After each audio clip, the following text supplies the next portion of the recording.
Use को better करना नहीं सिखाता है। तुम्हें जो जैसे मिला उससे आगे अगर तुम इस सभ्यता को नहीं ले जा रहे हो तो फिर कुछ गड़बड़ है। माता पिता से प्रेम करो, अकुंठ प्रेम करो, उनकी जिम्मेदारियां निभाने का मौका मिले तो उत्साह के साथ निभाओ, लेकिन माता हो, पिता हो, गुरु हो, मित्र हो, साथी हो, उसकी हर बात को ज्यों का त्यों नहीं मान लो। संशय रखो, गलत को गलत कहने की हिम्मत रखो, और यदि खुद कभी गलत हो जाओ तो सत्य के स्वीकार की सार्वजनिक हिम्मत रखो कि yes, I was wrong, I accept it, I was wrong about you, I was wrong in my perception. ये कहने के लिए सबसे ज्यादा साहस लगता होता है कि आप सही थे, मैं गलत, और ये कहने के लिए सबसे कम साहस लगता है कि आप सही थे, मैं गलत। फर्क सिर्फ दंभ का है। तुमने दंभ से प्रेम किया है तो तुम नहीं कह पाओगे, और नहीं किया है, जीवन से किया है, आगे बढ़ना चाहते हो, गिल्ट से फ्री रहना चाहते हो, तो तुम ये आसानी से कह पाओगे। सेज यूनिवर्सिटी में मुझे बुलाया गया। मेरे पास एक ये विकल्प था कि मैं आपको बताऊं कि बच्चों खूब पढ़ाई करो, भाषाएं सीखो, तकनीकी सीखो, अध्ययन करो, अलग अलग लोगों से संवाद करो, किताबें पढ़ो, लोग पढ़ो, सभ्यताएं पढ़ो, समीक्षा करो। पर मुझे पूरा यकीन है कि जिंदगी की जिस डोंगी पर तुम बैठे हो ये सब तुम सीख जाओगे। मैं सिर्फ इतना चाहता हूं कि तुम प्रेम करो। ये पहला और आखिरी अनिवार्य सत्य है। मेरे माता पिता ने प्रेम किया, मैं पैदा हुआ।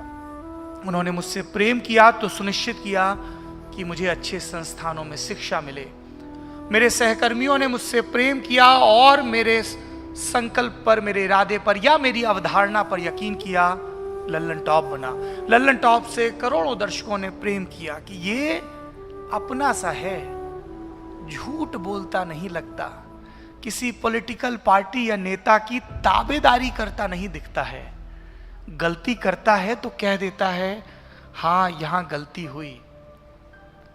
ये प्रेम है जो हमें साहस देता है, ये प्रेम है जो हमें आश्वस्ति देता है। पर प्रेम सिर्फ गुरुओं से और सिलेबस से और माता पिता से और रिश्तेदारों से और सहकर्मियों से करेंगे तो करण जौहर की फिल्मों में जो बताया गया है इश्क वाला लव, वो कब करेंगे भाई साहब? उसके बारे में तो बताया ही नहीं। 20 नंबर का लॉन्ग फॉर्म सवाल तो वही है, आप एक एक नंबर के ऑब्जेक्टिव में उलझे रहे। उस प्रेम को करने के बड़े साधारण से नियम हैं मेरे। सबकी अपनी अपनी दवाई, सबका अपना अपना मर्ज, और मुझे उनके जरिए खूब प्रेम मिला। एक लड़की थी ऐसे ही मेरे साथ पढ़ती थी जर्नलिज्म में जी, मुझे उससे प्रेम हो गया।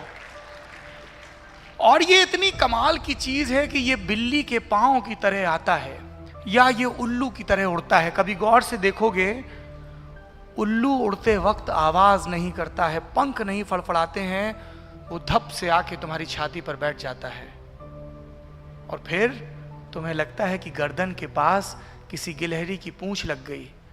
तुम्हें खुशबुओं से प्यार हो जाता है, तुम्हारी नजरें कहीं ज्यादा टिकने लगती हैं। जब तुम इस अद्भुत अनुभव से गुजरो तब ये बुनियादी नियम याद रखना कि जिससे प्रेम कर रहे हो यदि उससे समानता का व्यवहार नहीं कर सकते, जिससे प्रेम कर रहे हो यदि उसका सम्मान नहीं कर सकते, जिससे प्रेम कर रहे हो यदि उसकी ग्रोथ में भागी नहीं बन सकते, तो फिर ये बहुत तात्कालिक है।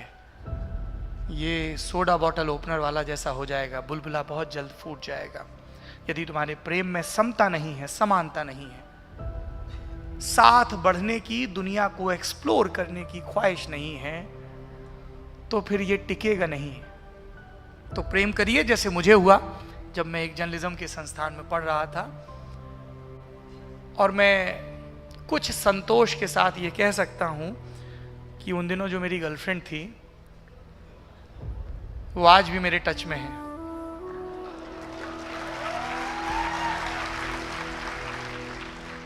वो शी इज वेरी काइंड। इतने बरस बीत गए, उन्होंने अपना नंबर भी मुझसे शेयर किया। इनफैक्ट आज सुबह फोन करके पूछ भी रही थी कि सेज यूनिवर्सिटी जा रहे हो, क्या पोशाक पहन रहे हो। वीडियो कॉल ने जीवन आसान कर दिया है। आपके सारे पुराने प्रेम आपके संपर्क में रहते हैं।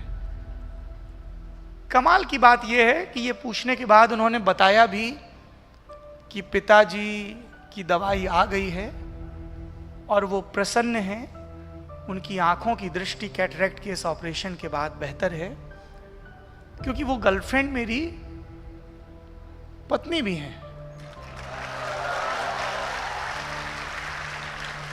विदुषी भी हैं, विद्वान महिला हैं, एक महान संस्थान में काम करती हैं, अपने काम को लेकर बहुत मेहनत भी करती हैं, साहसी भी हैं, क्योंकि जाति के और आर्थिक रसूख के बंधन तोड़कर हमने प्रेम किया। आलोचना भी करती हैं जब किसी मंच पर कुछ ऐसा बोल देता हूं जो ठोस कम लगे, वायवीय ज्यादा। निर्मम आलोचक हैं और उनकी आंखों में आंसू झिलमिलाते हैं जब उन्हें लगता है कि मैं कुछ सफल कर रहा हूं जो सार्थक भी है। प्रेम करिए।